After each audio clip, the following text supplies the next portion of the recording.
마가복음 11장 28절 받들어 읽겠습니다. 이르되 무슨 권위로 이런 일을 하느냐?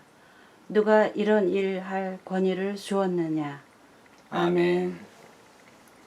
대제사장들과 서기관들과 장로들이 성전에서 예수님께 말합니다. 무슨 권위로 이런 일을 하느냐? 누가 이런 일 할 권위를 주었느냐? 무슨 권위로 이렇게 말하고 있습니다. 네, 여기에서 이런 일을 하느냐? 이런 일이란 세 가지로 볼 수 있겠습니다. 첫 번째 마가복음 11장 15절 17절에 보면은 예수께서 성전을 깨끗게 하시는 장면이 나옵니다.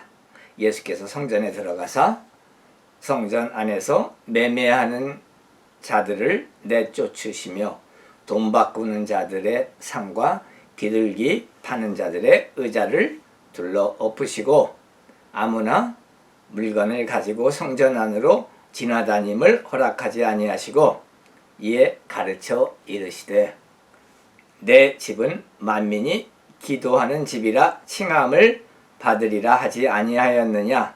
너희는 강도의 소굴을 만들었도다. 또 요한복음 2장 14절에 보면은 성전 안에서 소와 양과 비둘기 파는 사람들과 돈 바꾸는 사람들이 앉아 있는 것을 보시고 노끈으로 채찍을 만드사 양이나 소를 다 성전에서 내쫓으시고 예수께서 성전을 깨끗게 하시는 이 일을 두고 대제사장들과 서기관들과 장로들이 예수께 묻는 것입니다. 무슨 권위로 성전 깨끗게 하는 일을 하느냐? 누가 이런 일 할 권위를 주었느냐? 이렇게 말하는 것이죠. 그래서 이런 일은 첫 번째로는 예수께서 성전을 깨끗하게 하신 일을 두고 한 말입니다. 두 번째로는 마태복음 21장 12절 17절에 나오는 맹인과 저는 자들이 성전에서 예수께 나아오니 고쳐주시니 예수께서 성전에 계실 때 아픈 사람들이 병자들이 예수께 나음을 얻기 위해 나왔습니다. 그래서 예수님께서 성전 안에서 병자들을 치료하신 것이죠. 신유를 베푸시고 아픈 자들을 낫게 하신 것입니다. 바로 이렇게 병자를 치료하는 일을 두고 말하는 것이죠. 또 세 번째로는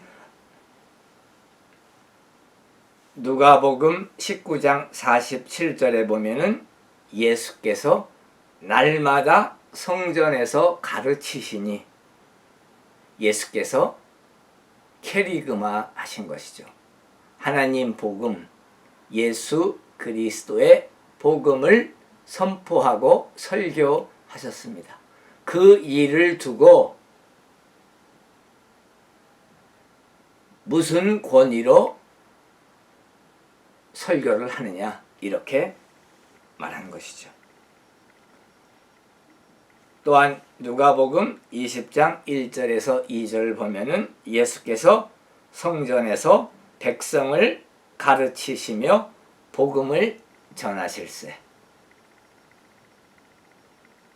하늘나라의 복음, 하나님의 복음, 예수 그리스도의 은혜의 복음을 성전에서 선포하시고 가르치시고 설교하셨습니다. 이 일을 두고 또한 대제사장들과 서기관들과 장로들이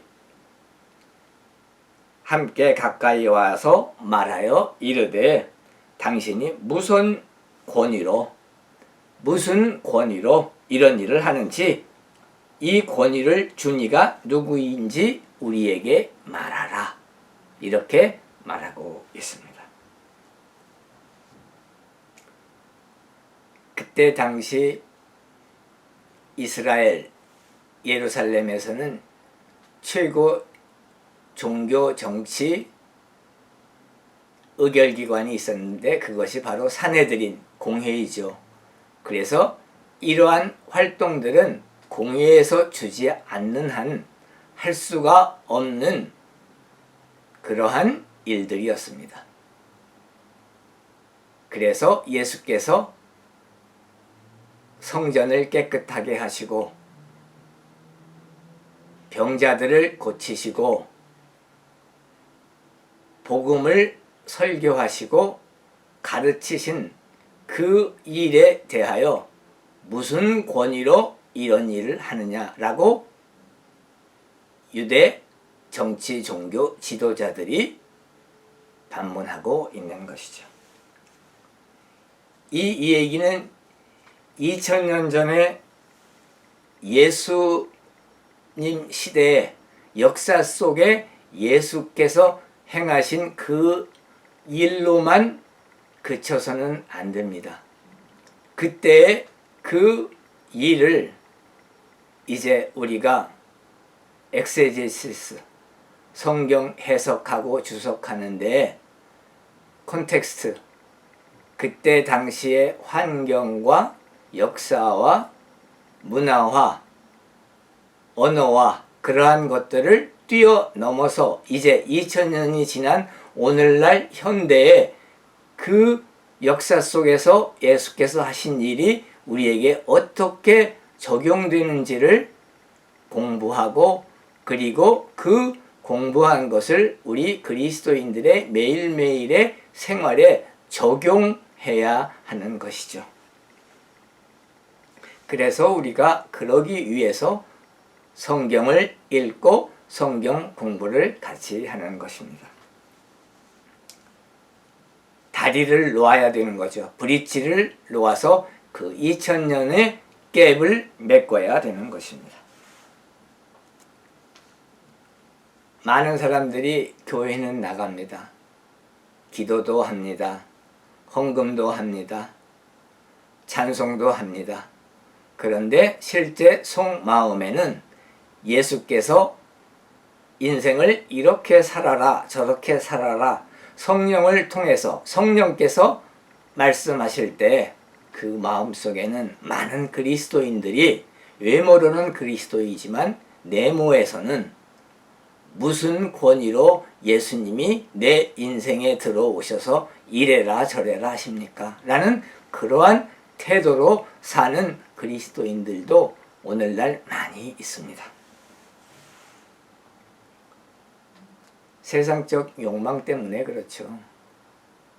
세상으로부터 오는 육신의 정욕, 안목의 정욕, 이생의 자랑을 위해서 이전 투구하고 영적으로 더럽게 사는데 예수님께서는 성령님께서는 우리 마음속에 들어오셔서 그렇게 살면 안 되고 인생을 이렇게 살아야 하고 저렇게 살아야 되고 성경적으로 살아야 되고 성령의 이끄심대로 살아야 한다 하니까 그 말씀이 듣기가 싫은 것이에요. 외모는 그리스도인인 것처럼 하고 하지만 그러나 실제 내모, 실제 그 영혼은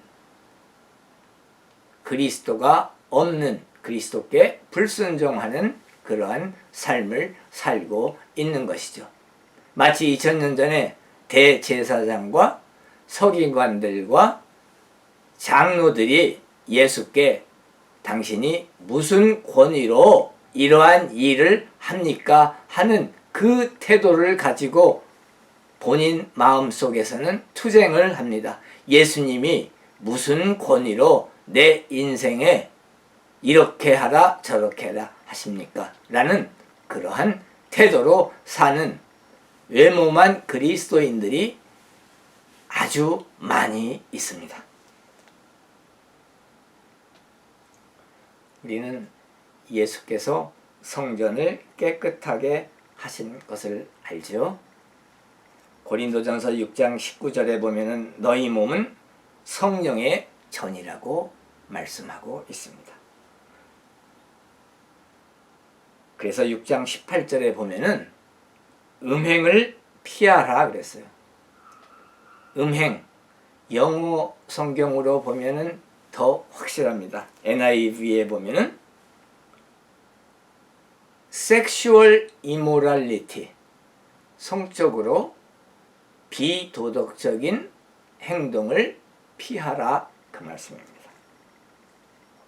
또한 고린도전서 3장 16절에 보면은 너희는 너희가 하나님의 성전인 것과 하나님의 성령이 너희 안에 계시는 것을 알지 못하느냐. 우리의 몸은 성전입니다. 예수님께서는 오늘 지금 이 시간에 성전인 너희 몸을 깨끗게 하라 명령하고 계십니다.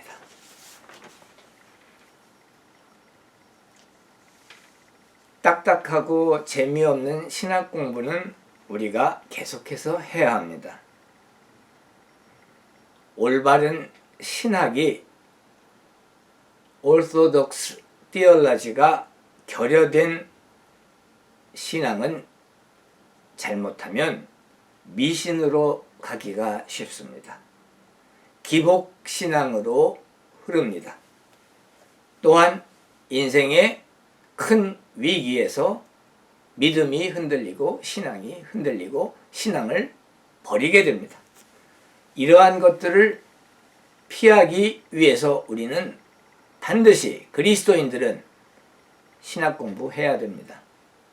나는 오늘날 평신도 그리스도인들이 신학 공부는 목사나 전도사나 선교사만 하는 걸로 잘못 알고 있어요.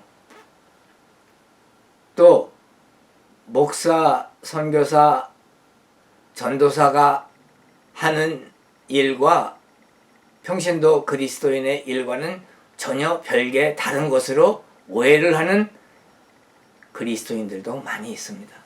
그러나 하나님 보시기에는 본질적으로 다 똑같은 일입니다. 평신도들도 목사, 전도사, 선교사들이 하는, 교회 직원들이 하는 그러한 하나님의 사역을 똑같은 비중을 두고 해야 할 의무를 하나님으로부터 받은 것입니다. 우리 주 예수 그리스도로부터 받은 대사명인 것입니다.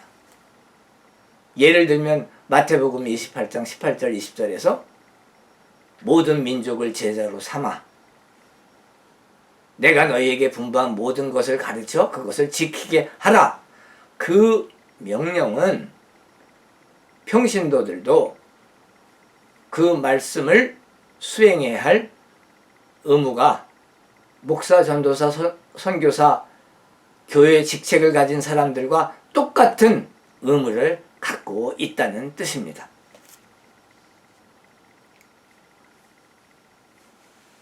인간은 하나님을 사랑하고 섬기고 하나님과 친교, 교제하기 위해서 하나님께서 창조하신 것이죠. 그것이 바로 God-centered life, 하나님 중심의 인생, 신본주의인 것이죠. 신본주의. 그 목적을 위해서 하나님께서 우리 인간을 창조하셨는데 모든 사람은 이러한 하나님의 원래 계획과 의도를 이행하는 데 실패했습니다. 다른 말로 표현하면은 모든 사람이 죄를 범하신 거죠. 아담과 하와가 하나님 앞에 하나님 말씀을 불순종함으로 범죄하고 죄를 범했습니다. 그런데 오늘날도 근대 이후에는 신본주의를 떠나서 Man-centered life, 인본주의 중심의 인생들을 살고 있죠. 그런데 모든 사람이 죄를 범하였기 때문에 하나님과 친교하고 교제하는 그 관계가 단절되었었지만 하나님은 인간을 지속적으로 사랑하셔서 하나님 아들 예수 그리스도를 통해서 원래 의도했던 계획, 그 조건과 관계로 회복하기로 하신 것이죠. 그것이 바로 예수 그리스도의 구속 사역입니다. 그렇기 때문에 그리스도 예수의 복음 설교와 십자가의 구속, 예수 그리스도의 사역이 그리스도 신학의 중심에 있어야 되는 것입니다.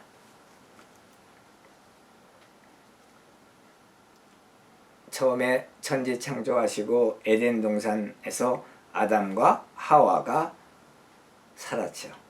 그리고 그때 에덴 동산을 하나님께서 거닐었던 그러한 초기의 장면으로 돌아가게 하시기 위해서 우리의 그 인간의 죄값을 치루어 주시고 죄를 깨끗게 해주시고 인간을 구속하시는 그 구속 사역을 예수 그리스도를 통해서 완성하신 것입니다.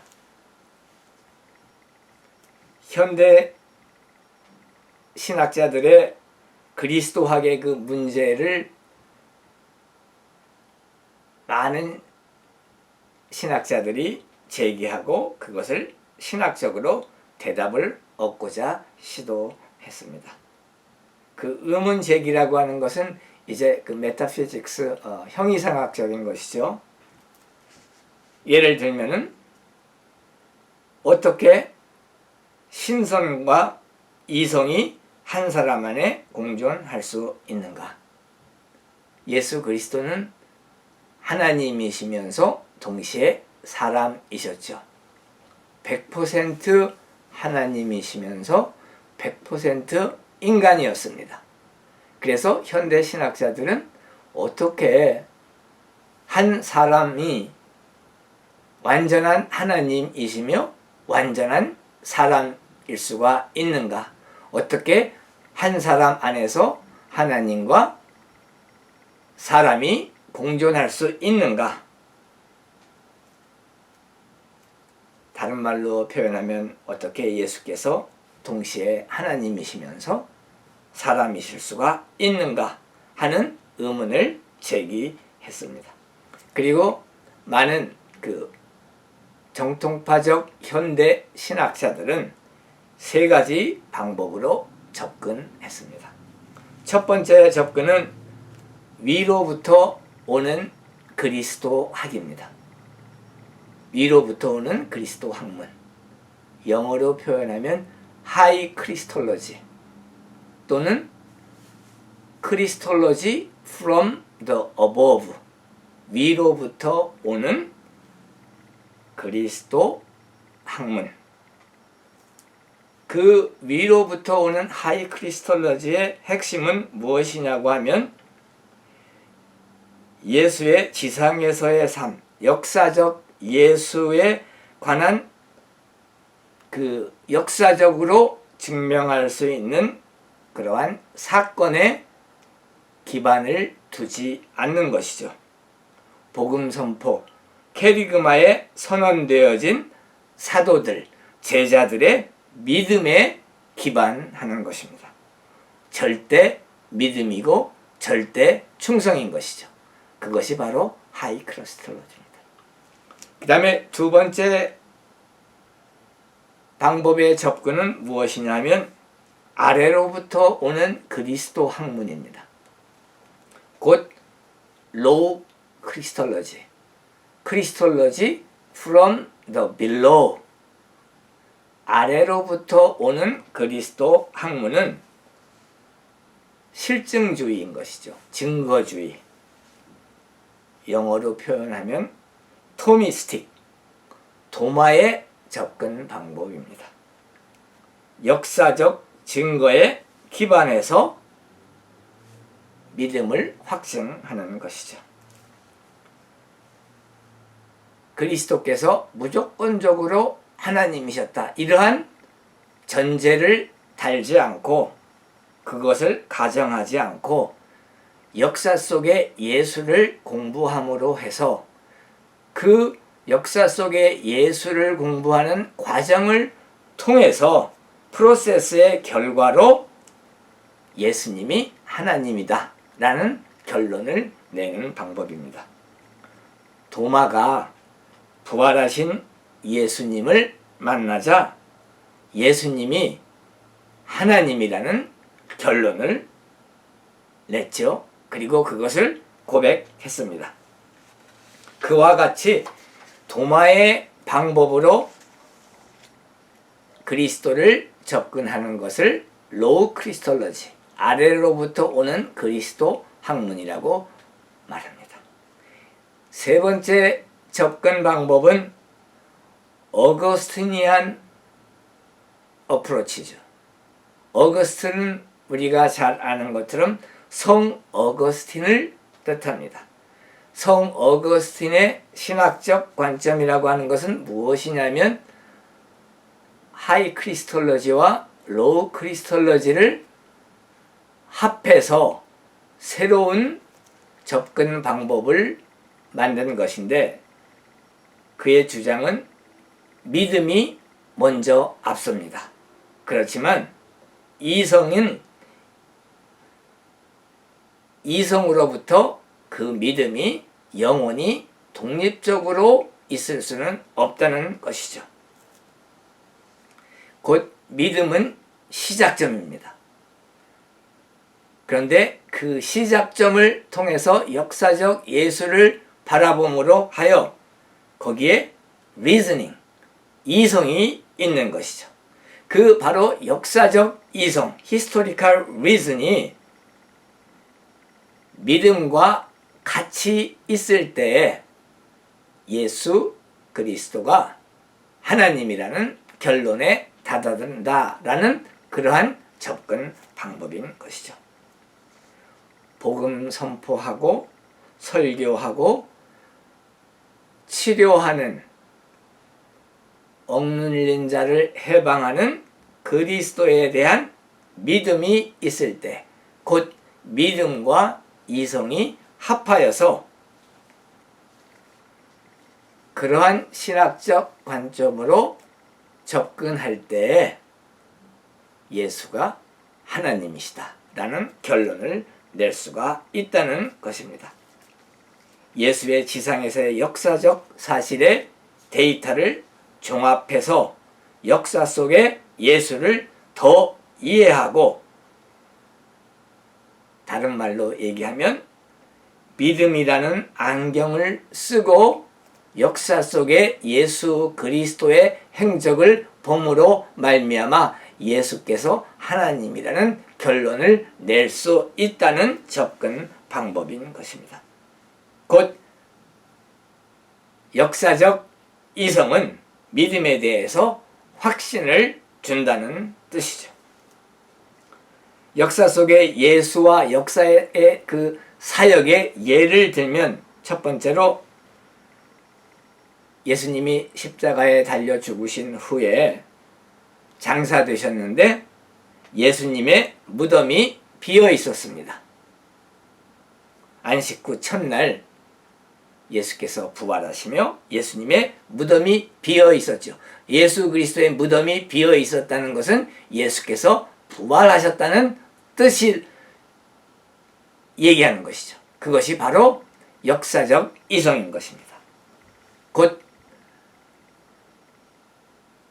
예수님의 무덤이 비었다는 것은 예수께서 부활하셨다는 그러한 이성적 결론에 다다르며 바로 그것이 예수는 하나님이시라고 하는 그 믿음을 확신시켜 주시는 것입니다. 두 번째로 예를 들면 사람들이 나를 누구나 하느냐 이렇게 베드로와 제자들에게 물어보셨죠. 그때 베드로가 대표적으로 주는 그리스도시요 살아계신 하나님의 아들입니다. 이렇게 고백을 했습니다. 그때 예수께서 바요나 시몬아 네가 복이 있도다. 이를 내가 알게 한 이는 혈육이 아니요 사람이 아니요 하늘에 계신 내 아버지시니라. 이 말씀을 하시면서 예수께서 내가 곧 하나님이다 라는 말씀을 하신 것이죠.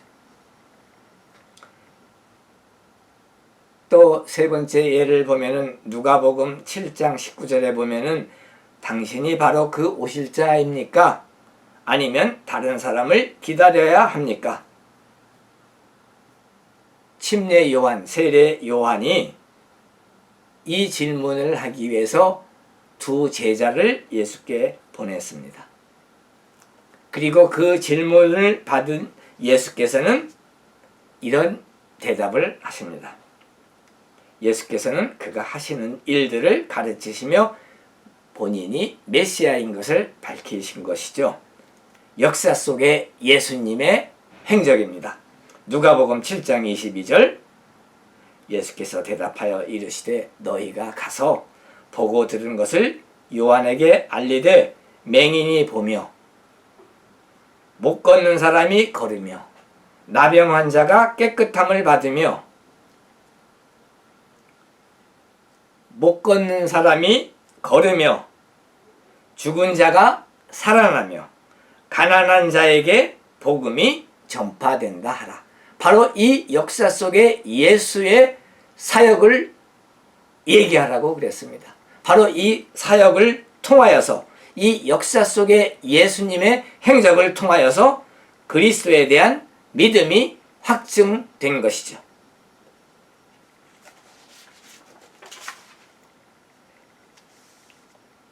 이와 같이 두 가지 요인, 곧 믿음, 절대적 믿음과 역사 속의 예수의 사역, 행적을 통하여 이 두 가지가 같이 할 때 극대화되는 것입니다. 극대화적인 효력이 있는 것이죠.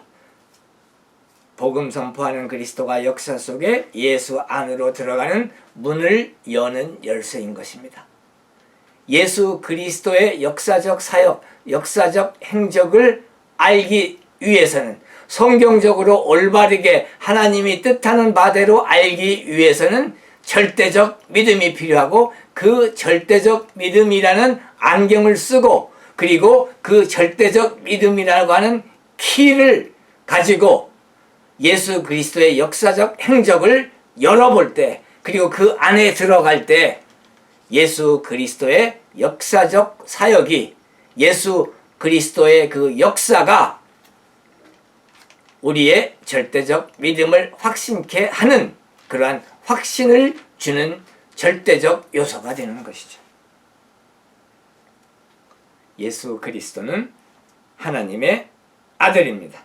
그리고 그리스도에 대한 바로 그 믿음, 절대적 믿음으로 그 안경을 쓰고 그 키를 가지고 역사 속에 예수 그리스도의 사역에 행적에 들어가며 그것으로 문을 열 때 그 문 안에 들어가면 거기에 예수 그리스도의 세계, 하나님의 세계, 하나님의 나라, 천국 그것이 우리 마음속에 열리는 것입니다.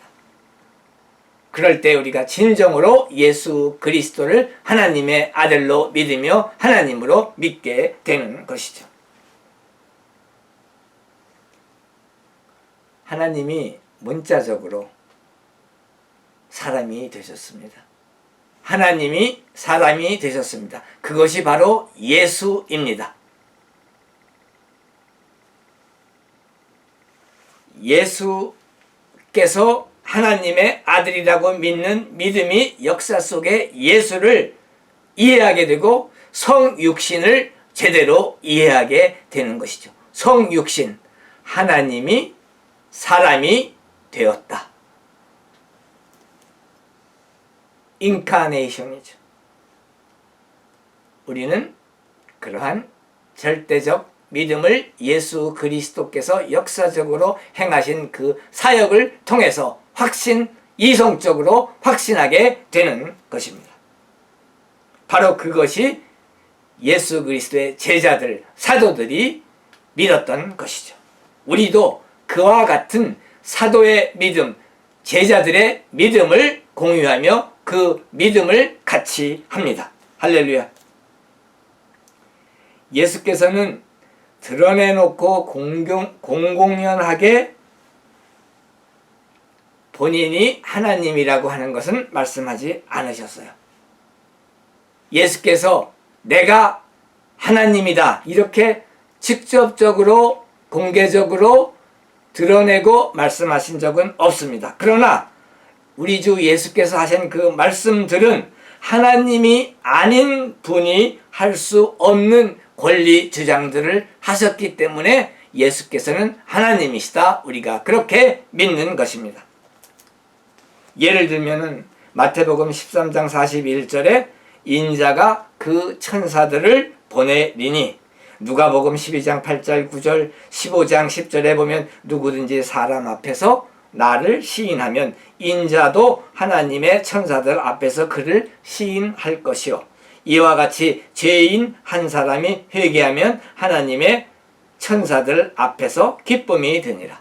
예수께서 천사들을 부리신다고 말씀하셨어요. 예수께서 천사의 섬김을 받는다고 말씀하셨습니다. 그런데 천사의 섬김을 받고 천사를 명령하고 부리는 분은 오직 한 분, 하나님이십니다. 곧 예수님의 그 말씀에서 예수님은 하나님이시다라고 하는 것을 우리가 알 수가 있는 것이죠. 또 예를 들면 예수께서는 Kingdom of God, 하나님의 나라라는 말씀을 쓰셨습니다. 하나님의 나라를 그의 것이라고 선언하셨습니다. 예수께서 친히 사용하신 용어이신 것이죠. 그러면 하나님의 나라는 나의 나라라고 한 그 말씀은 무엇입니까? 예수께서 하나님이시기 때문에 하나님의 나라가 나의 나라라고 선포하실 수가 있었던 것입니다. 그래서 예수께서는 하나님이십니다. 또한 예를 들면 마가복음 2장 5절에서 가버나움에서 예수께서 그들의 믿음을 보시고 중풍병자에게 이르시되 내 죄사함을 받았느니라 하시니,